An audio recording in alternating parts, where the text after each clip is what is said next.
Hello students, आज हम study करेंगे एक नई function word habitual action in the past. आपके जो अभी फर्स्ट टेस्ट हुई थी उसमें एक एग्जांपल आया था। Habitual action in the past का मतलब है भाई भूतकाल में किसी चीज़ की कोई आदत होना, कोई कार्य करने की हमको आदत होना, उसके लिए यूज्ड टू का प्रयोग किया जाता है।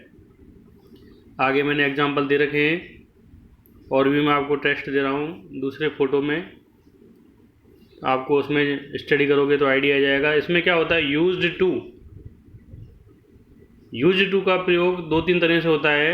अगर खाली यूज्ड टू हो तो उसमें क्रिया का फर्स्ट फॉर्म यानी V1 आ जाता है खाली, और यदि सेंटेंस में यूज्ड टू से पहले टू बी का रूप आए, क्या है, यूज्ड टू से पहले टू बी का रूप आए, टू बी के रूप लिखे हैं मैंने। टू बी के रूप क्या क्या होते हैं? टू बी का मतलब होता है होना। I am a teacher, am आ गया उसमें, ही इज़ ए डॉक्टर, इज आ गया, दे आर लॉयर्स, यानी is, are, am, was, were, be, been, ये टू बी के रूप हैं। होना, टू बी, जैसे ये भी वर्ब है एक, जैसे होता है हमारे गो वेंट गोन, ऐसे ही बी होता है होना। क्या हो भाई आप, तो इसमें जो है इज, आर, एम जो है प्रेजेंट टेंस के लिए आते हैं, वॉज, वर पास्ट टेंस के लिए आते हैं, बी, बीन ये भी टू बी के ही रूप हैं। तो यूज्ड टू से पहले यदि टू बी का कोई आए रूप तो यूज्ड टू के बाद में क्रिया में ING लगाते हैं। इसी तरह यदि यूज्ड टू से पहले गेट या गॉट आए, गेट का भूतकाल हो जाएगा गॉट, तो भी हम क्रिया में ING लगाते हैं। कब? यूज्ड टू के बाद में। यहाँ पर सेंटेंस देखिए आप, पहला एग्जाम्पल दिया है, I used to play hockey when I was in school. जब मैं स्कूल में था तो मैं हॉकी खेलता था, या मुझे हॉकी खेलने की आदत थी।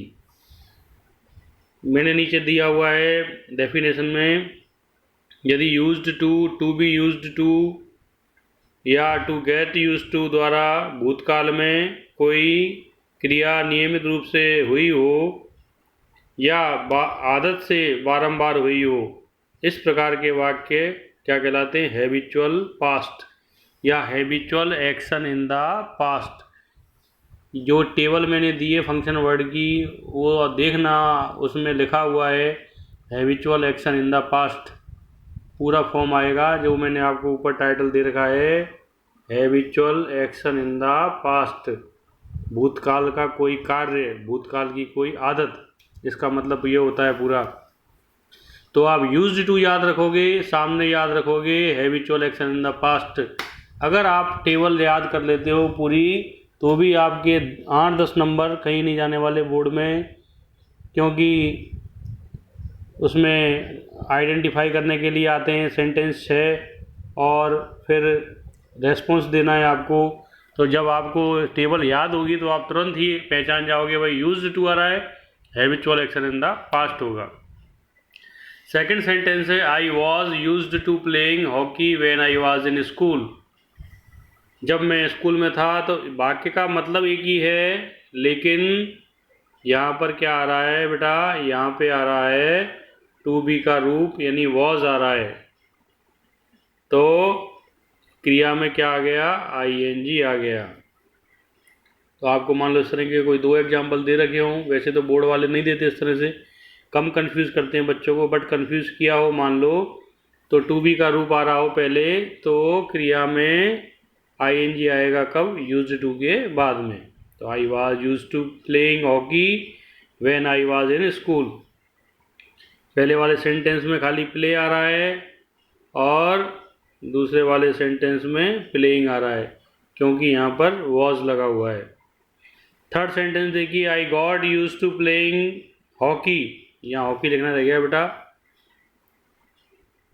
आई got used to playing hockey when I was in school। I got use to playing hockey when I was in school. तो यहाँ पर भी ये देखिए बेटा गॉट आ रहा है, तो टू बी के बाद में क्रिया में क्या हो गया है, आईएनजी। इस तरह से आपको ये फंक्शन वर्ड है, सब इजी हैं, आप याद करोगे टेबल आराम से आपको तैयार हो जाएगा।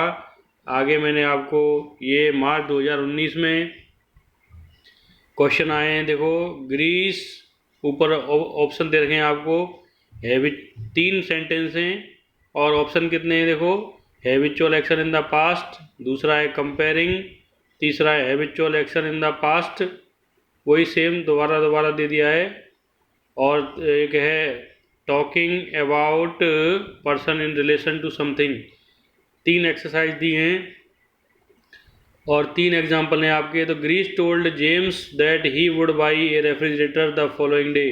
ये एक्सरसाइज चलानी बाकी है हमारी, लेकिन आप देखिए ये जो 3rd नंबर का एक्सरसाइज है, यूज्ड टू, बोर्ड में आया है 2019 में मार्च में, इसलिए इम्पोर्टेंट है, हर एक फंक्शन वर्ड इम्पोर्टेंट है। तो देखिए बेटा तीसरा जो एग्जाम्पल है, my grand father used to go for job on cycle when he was young. जब मेरे दादाजी युवा थे, यंग थे, तो वो अपनी जॉब पर साइकिल से जाते थे, उन्हें साइकिल से जाने की आदत थी। यूज्ड टू आया बेटा, यूज्ड टू आया मतलब तीसरा ऑप्शन क्या आ गया, habitual action in the past. दूसरी एक्सरसाइज में बाकी की आपको करवाऊंगा, लेकिन ये habitual action in the past के लिए मैंने आपको एक्सरसाइज दी है। ये छोटी सी मैं आपको एक होमवर्क दे रहा हूँ, आपको ऑप्शन दिए हुए हैं, showing contrast, expressing result, absolute comparison, expressing opinion, showing past habitual action, double comparison. तो इसमें आपको लिखना है, 6 मार्क्स की टेस्ट है आपकी, मुझे आप आंसर लिख के भेजिए, पता चल जाएगा आपको समझ में आया कि नहीं आया। बाकी मैं धीरे धीरे करके एक एक फंक्शन वर्ड बता रहा हूँ आपको, PDF भी भेज रहा हूँ, आप अपनी नोटबुक में लिखते जाइए।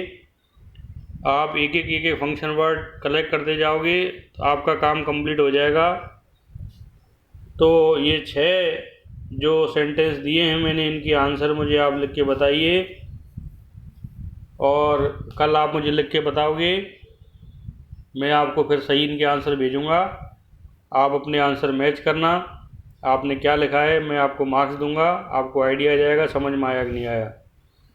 तो ये आप नोट करिए, habitual action in the past मतलब यूज्ड टू, ये इतना याद रखना है आपको। कोई प्रॉब्लम हो तो मुझे आप बताइए। Thank you.